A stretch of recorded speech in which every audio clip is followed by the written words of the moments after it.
So as we move into this topic again, which is the Roman Republic, we're going to kind of be with Rome for a while. It's the linchpin civilization, as I said, for Western civilization, and it covers the Roman Republic, the Roman Empire, then the fall of Rome and Christianity, because Christianity, as we know, was born during the Roman Empire. And we also see some major impacts that Rome makes thanks to the infrastructure like the Roman roads, which this is an example of a Roman road. This has not been redone. They built it just like this, which is incredibly impressive. Their roads were really, really impressive, even though they probably just built them on top of most of the Persian roads. The fact that they greatly improved the method of which they could build roads is really important for later on. Again, we'll also be talking about the fall of Rome and how that kind of leads us into the Middle Ages. And so we're going to have a lot of Rome in the next couple weeks, and it defines Western civilization in a way that I think only maybe the Greeks can match. And I say that because, some sources will say, well, our civilization is really more influenced by Greece than Rome, and that may be true, but Rome conquered Greece, and if Rome had done what Assyria did to civilizations and said, hey, we're going to wipe Greek culture off the map and install our own, then Greece wouldn't have mattered all that much, would it?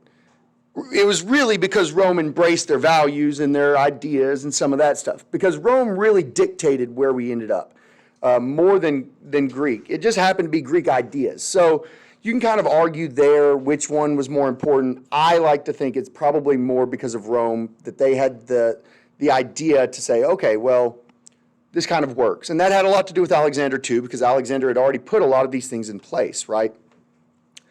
And so it's kind of, you don't want to quabble about it in terms of who's better or not, but I think it's worth looking at. The Roman Republic is the basis which our founding fathers most closely modeled our republic, and it created an idea of a single unified civilization that shared certain traits and attributes and provides this long legacy in terms of both politics and intellect and individual pride and collective communal pride. And Rome is really a remarkable empire. And yeah, sure, there's things to criticize, and we'll get into that, but all of that is kind of fun and games when you're really talking about whether an empire was effective, whether they treated people right or not. Like, that's just part of civilization. So Rome could be very, very hard on the people that rebel against them, because that's what people do. When you rebel against someone's control, they deal with you fairly harshly. As a coach, if I have someone rebel against me as an athlete, I'm going to deal with that harshly too, because that's just how it is. When you question authority, you got to be ready to deal with consequences, right? And so, yes and no, they were brutal, but okay. Ultimately, Rome ends up stretching all the way from England. They actually conquered England. They were the last civilization to conquer England, actually. No other civilization has ever conquered England, the island itself, besides Rome. And they stretched all the way to Turkey, and really beyond Turkey, into the Middle East as well. So it covers most of Europe, Germany, Spain. I mean, we could go on and on and on. And basically, they conquer all of the Mediterranean. In fact, they actually call the Mediterranean Sea their sea. Like, they go, that's our sea, because they completely surround it. And so the Romans, they've adopted, like I said, all the good things that the Greeks gave us. It's part of their legacy, but it gets really kind of fuzzy when you're trying to figure out who's more influential. They also engineer and organize things in a way that's unprecedented. They engineer on a scale that other groups couldn't even imagine at the time, right? Not even under Alexander, where you have major architectural building.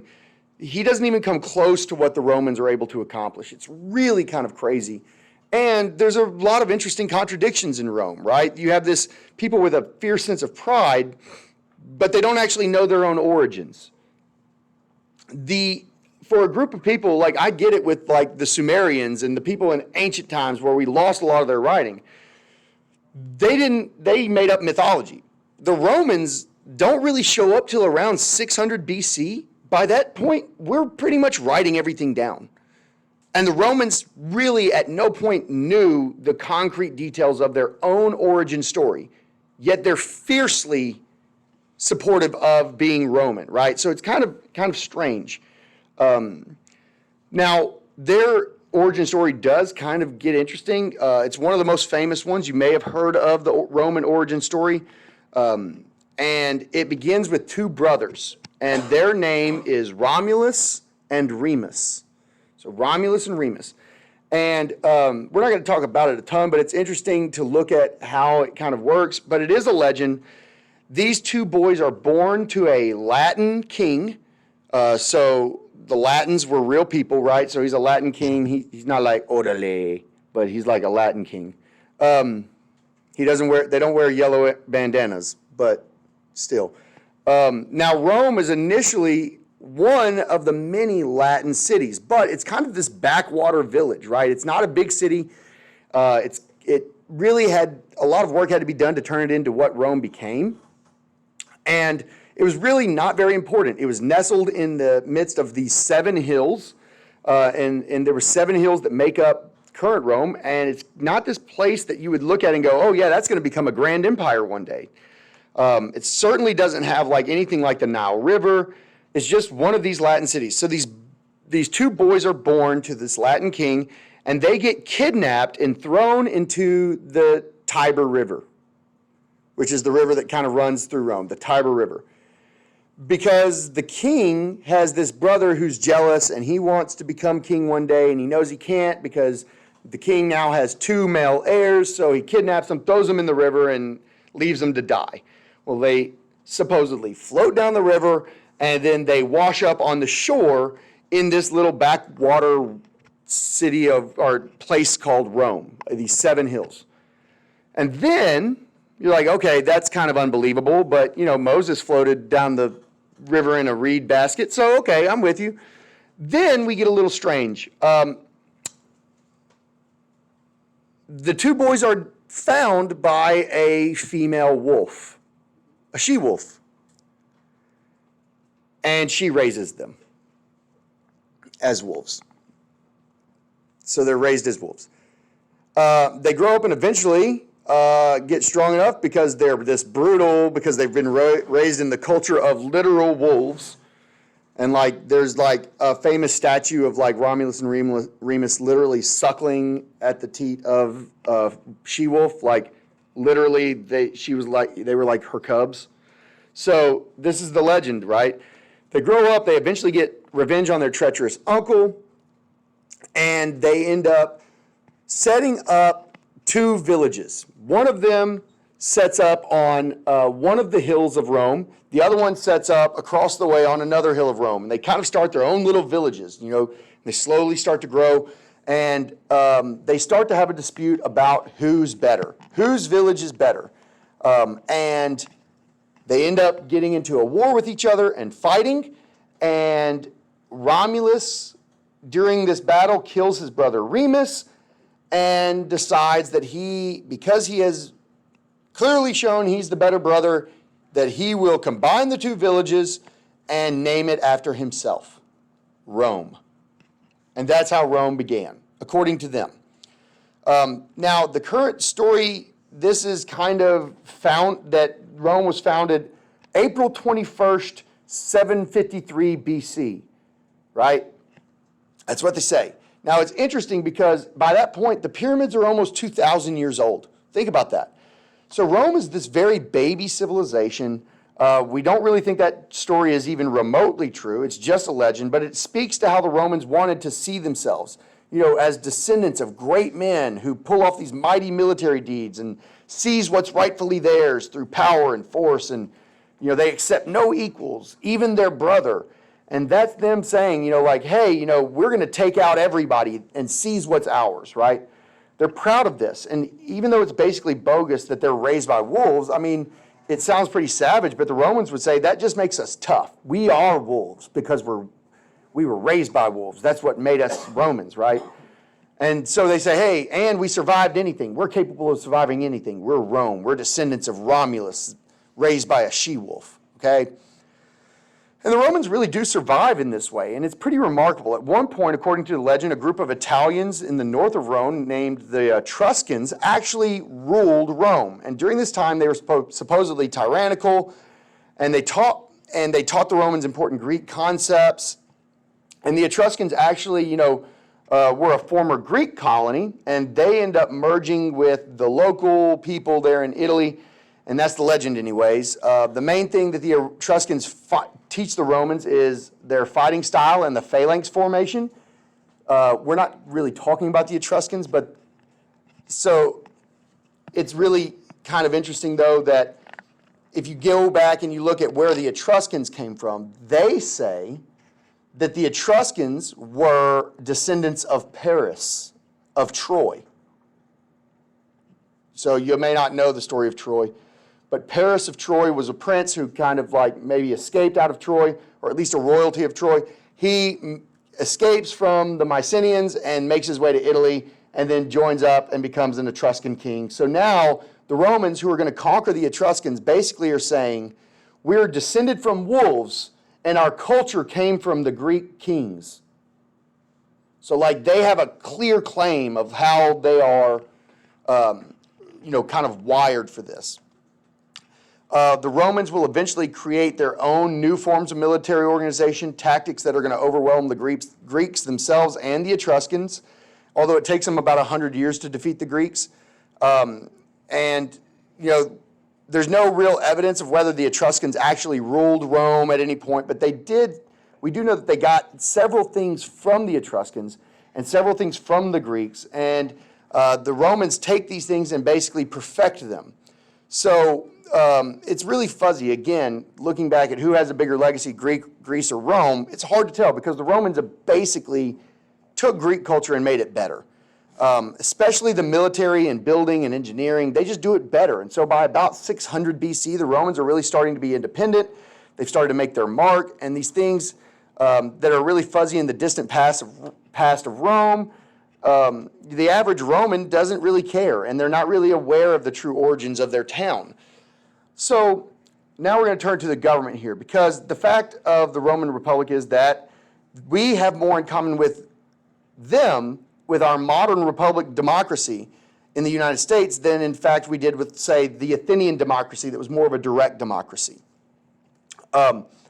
In Athens, you had the assembly and public assembly and every male that was eligible, right? And it's pure chaos.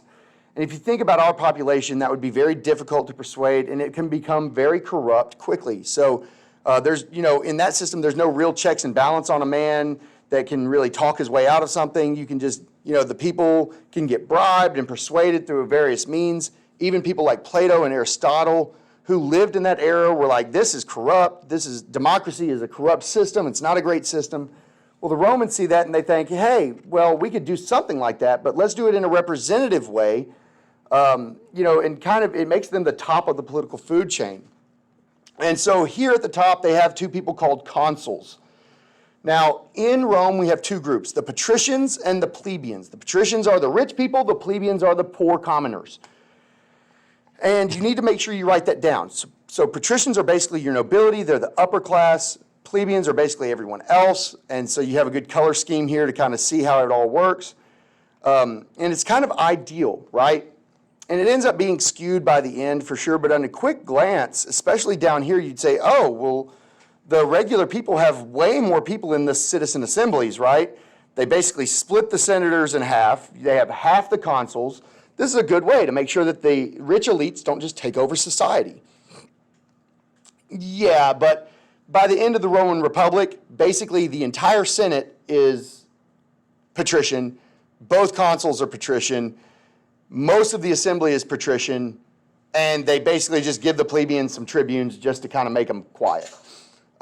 It does still kind of, whatever. But it's pretty important that you look at the council and you understand that you have 10 tribunes and you have senators, and basically the consul is an elected Roman magistrate.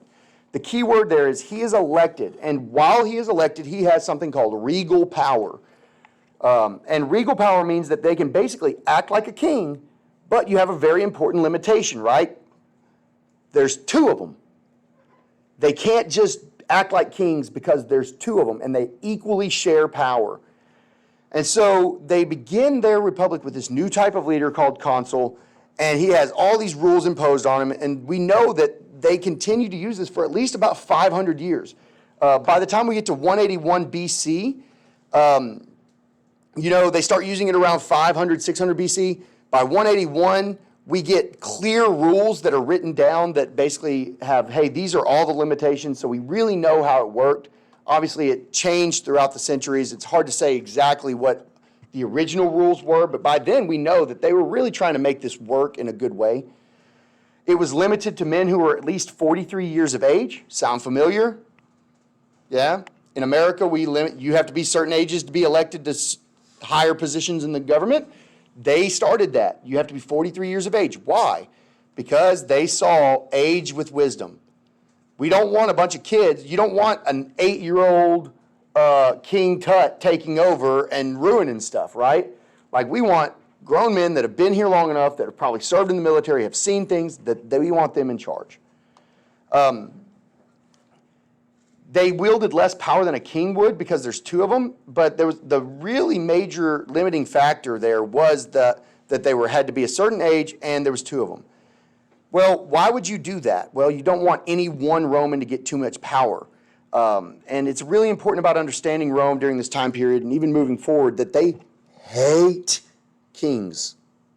Hate kings. Romans hate kings. They hated the Etruscan kings. They hated the Latin kings. They hated the idea of kingship. And so they wanted to have this republicly, democratically checked and balanced system. And so a good Roman is supposed to be, really good at everything. He puts his mind to being virtuous, and they have a lot of power and very capable. He's very good in military pursuits, and that's kind of the rule. So when they enforce it, they also, when you get elected consul, do you know how long you serve? 1 year. You only get elected for 1 year, and then you're out. And then you've got to wait another 10 years before you can run again. So they wanted to make sure nobody took over imperial power. So following your term in office, you could basically become a governor of a province known as a proconsul, which you could basically just be moved down to like today, if you were president, then you could go and be like Secretary of State or something like that, and that's the idea that it's supposed to work. Ultimately, you do end up with like positions. These positions make you really wealthy because you had access to tax money and you basically could act like a king for a year. And then during that time, most people that were consuls got extremely wealthy from the position. And they got so wealthy after 1 year in office, they really didn't have to ever run for anything again. We saw that even with Julius Caesar. And he serves as consul, then he gets sent to serve in the military. He goes to Gaul and he conquers and he makes all this money and he comes back and he goes, I'm going to be consul forever. And that gets us basically to the end of the Roman Republic. But it's very important. Now let's talk about the Senate. There's tribunes. We'll get to them. But pretty obviously, the eligibility for the Senate comes as serving as a magistrate, which is kind of the small-scale government official first. Once you get elected, you are a senator for life. But you could be kicked out for like immorality or whatever. By 494, the plebeians. This is a problem. They say, hey, we're going to secede. Y'all are ruining this. We're going to start our own country. The patricians realize that they're going to have to fix this, and they make the tribune spot for them and give them more spots in the assembly. And so they kind of work this out democratically. They really kind of do. And it really creates a really powerful, government style. Now, the tribunes are someone who has a lot of power. And they are powerful figures in Rome because they have the crucial right to veto. They can forbid actions by the consul or the Senate. They also have a military function. We call them military tribunes today, right? A military tribune is like if you get in trouble, you go before a military tribune. Well, that's what they served as also. They were the first military tribune.